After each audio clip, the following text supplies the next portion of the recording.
वहाँ देखो तो भाई तो ही नानी खाना बहु आनी खान हो जाइए भैया तो कहाँ बढ़िया गिरे गई उन लोग देखे वाले देखा कहाँ जो नहीं मेरे भाव। अच्छा लेकिन कह रहा है कैसे कैसे कहाँ कि लटे पटे दिन काटिए भाई रहो ढोल बने सो और वही जगह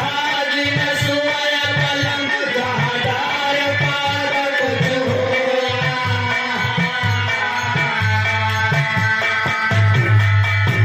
भैया तारी पाकर गछुहोई लगाय कदिन यही गई है और यो झरे बहाया बयार कोट धरनी पर आई है।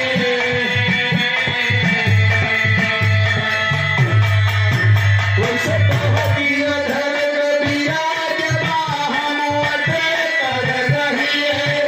हरे डारे पाल झरी जाए हो छाह ठासा कर रही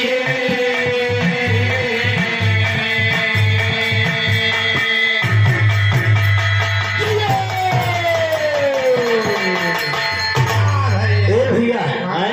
इस समाज संसार का आदमी बिगाड़े है जान है ये जवान पे जितना चौधरी है मोर भैया मैंने सब मिलके हेलो भारत यादव बाबा जी का पुरवा भिटवा की धरती से 100 रुपए सम्मान है चौधरी लोग समाज बिगाड़े नहीं है समाज बनाए हैं जहाँ मोर भैया मैं एक तो बैठा है और जहाँ था टाइम भाई 4 जने ये कोने 4 जने में कोने 4 जने में कोने 4 जने में कोने। अच्छा राम बहादुर गंगापुरवा की धरती से 25 रुपए सम्मान है कहीं अगर ये खाइए तो हम खावा ही कर। अच्छा पंचायत करना है हाँ काहे का खाबो ये अपने बूढ़े हाथ पकड़ ले आरमा यादव 56 कोट की धरती से 20 रुपए सम्मान है और तो अपने बूढ़ी खाद पकड़ ले रहे का हाँ भैया बूढ़ा मारी खटिया लग रही है उनका उठा के बेचारे तो तुम पानी करवा दे अरे तो चौधरी में भैया अच्छा खाते अंदाजा थे बस खाली उधर पास जाए बस बस बस देखा समाज बिगाड़े वाले पहले 3 जने रहे वाह अब 3 जने के रह थे रामायण में नारद महाराज वाह महाभारत में शकुनी मामा कौन मकुनी ना मकुनी मामा नहीं पर मौसिया रहे और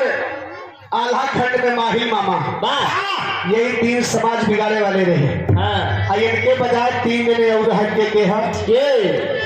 कहा कि चूहा पेटार में बजनिया काटे लहर पटोरा और सभा बिगाड़ तीन जन रामा झूल चोटिया चोरा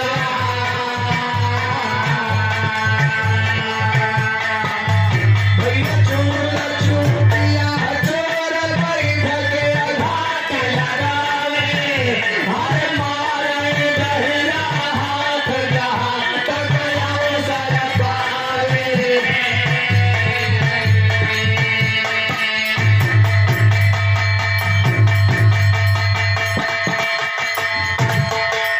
ए भैया हाँ इस समाज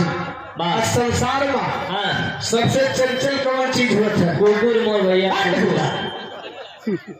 इनका सबसे चंचल कुकुर के लिखा है हाँ मोर भैया हेलो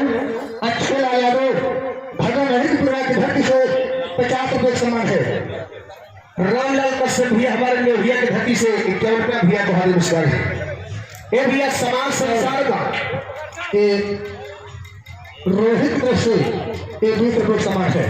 समाज संसार में सबसे चंचल कौन चीज होता है सुना कौन और छजराज भैया छोटा चलूंगा 1 रुपए सम्मान है कहा कि घोड़ा चंचल हो सभा में चल दिखावे वैसे हाथी चंचल हो सभा में सोर उठावे वैसे